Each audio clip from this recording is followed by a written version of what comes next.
একদিন আল্লাহ তাআলা জিব্রাইলকে বলবেন, হে জিব্রাইল, তুমি আরশের মধ্যে কান লাগিয়ে দেখো, কান লাগিয়ে দেখো, কান লাগিয়ে দেখো কি আছে। তখন হয়তো জিব্রাইল ইসলাম আরশের মধ্যে কান লাগাইলেন এবং কান লাগিয়ে শুনতে পাইলেন, ইয়া হান্নান ইয়া মান্নান, আমাকে বাঁচান।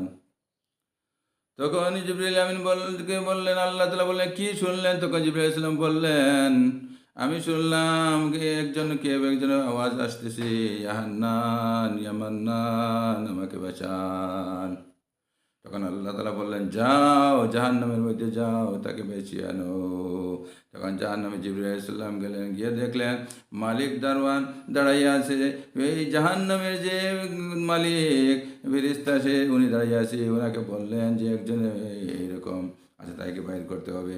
তখন মালিক বললেন, এই ফেরেশতা, যে ফেরেশতা দারওয়ান, তিনি বললেন, না, এখানে কেউ নাই, সবকে বাইর করে দেওয়া হয়েছে, এখন আর কেউ নাই। তখন ঘুরিয়ে আবার আসছেন, আবার ঘুরিয়ে গেছেন, আবার গেছেন, আবার আইসেন, এইভাবে তিনবার আসছেন। তিনবার আসার আল্লাহ তালাকে বললেন, আল্লাহ, মালিক মালিক যে মালিক ফেরেশতা, উনি বলছেন কেউ নাই, আর আমি তো পাইতেছি না। তখন আল্লাহ তালা বললেন, যাও জাহান্নামের সবচেয়ে নিচে গিয়ে দেখো এবং সেইখানে গিয়ে কান লাগিয়ে শুনো, দেখতে পাইবা। তখন জিবরিল আমিন আইয়া আসলেন এবং মালিককে বললেন, কান লাগিয়ে সবার নিচে, জাহান্নামের সবচেয়ে নিচে আছে। আল্লাহ তাআলা বলছেন, কান লাগিয়ে দুজনে শুনি। দুজন কান লাগিয়ে শুনছেন, আওয়াজ আইতেছে, ইয়া হান্নান ইয়া মান্নান, আমাকে বাঁচান। তখন ওরা দেখার পরে দেখলো আঙ্গার হয়ে গেছে, জলিয়া আঙ্গার হয়ে গেছে। তাকেও বের করা হবে। আল্লাহর এত মেহবুব, এত পেয়ারা, আল্লাহর এত মায়া এক এক বান্দার সাথে। আল্লাহ যদি চাইতেন না, তাহলে তো বার করা হইতো না, উনি তো জাহান্নামের মধ্যেই থাকতো।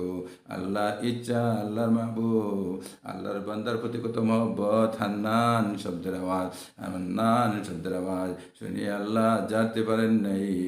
এই জন্য আল্লাহ তাআলা প্রতি রাত্রি আসমানের লাস্ট আসমানে আসে বলেন, ও বান্দা, তুই আমার কাছে খুঁজ, তুমি যা চাইবি তা আমি তোকে দিব। ও বান্দা, তুই আমাকে ক্ষমা চা, আমি তোকে মাফ করে দিব। ও বান্দা, তুই আমাকে ক্ষমা চা, মাফ করে দিব।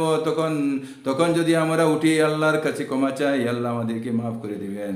তখন যদি আমরা উঠি আল্লাহ নামাজ পড়ি, তাহলে আল্লাহ আমাদেরকে কবুল করবেন। তখন যদি আল্লাহকে আমরা আল্লাহর সিজদার হাল থেকে বলি, আল্লাহ আমাকে মাফ করে দিন, আল্লাহ সঙ্গে সঙ্গে মুহূর্তের সঙ্গে মাফ করে দেন। তখন আল্লাহ মাফ করে দেন। এই জন্য আমরা প্রত্যেকে কোশিশ করি যেন আমরা রাত্রে উঠার অভ্যাস করি, আল্লাহকে ডাকার অভ্যাস করি এবং আল্লাহ এটাকে রাত্রে উঠে নামাজ পড়ার চেষ্টা করি।